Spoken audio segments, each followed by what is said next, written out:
The caveat to theoretically optimal strategies is that they don't always resemble how players actually play, especially at lower stakes.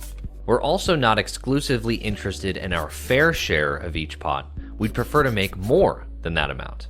What we need is an approach that can be layered on top of theory, one that tells us how to play in practice. Exploitative play, in simple terms, is a way of playing that's designed to expose and, yep, you guessed it, exploit the biggest weaknesses in our opponent's strategies. Identifying where our opponents are vulnerable often depends on how glaring the weakness is. Sometimes a player's inability to click the fold button or his desire to gamble it up will be very obvious. Other times, their weaknesses will be more subtle, which we'll discuss more in the next lesson. What makes exploitative play difficult is that even when we can easily spot an opponent's weakness, it's not always clear what we should do to counter those mistakes. Making matters worse, there are times where an opponent's weakness doesn't even cost them money in the short term due to the role of variance. Take the player who doesn't fold.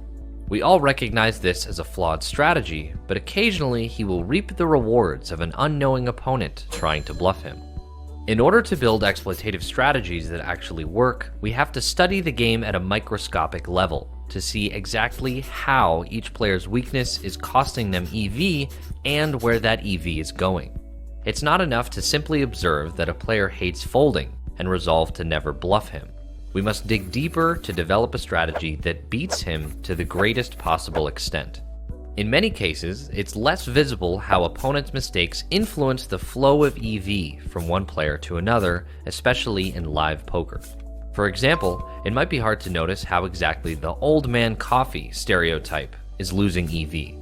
We can see they're not playing many hands, and the hands they do play are good ones, and that they rarely fire off money in losing situations.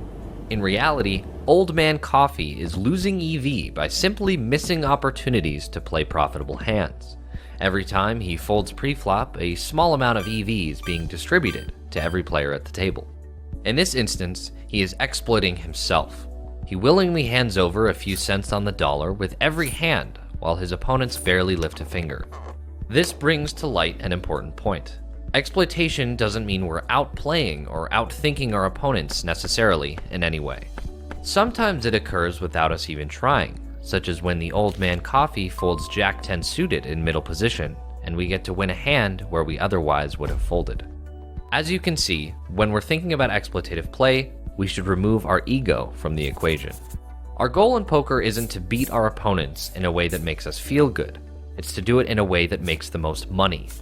When we shift our mindset from, I want to learn how to outplay these guys, I want to own his soul, to, I want to learn how to maximize my EV, we open up the gateway to winning in ways our opponents can't even see.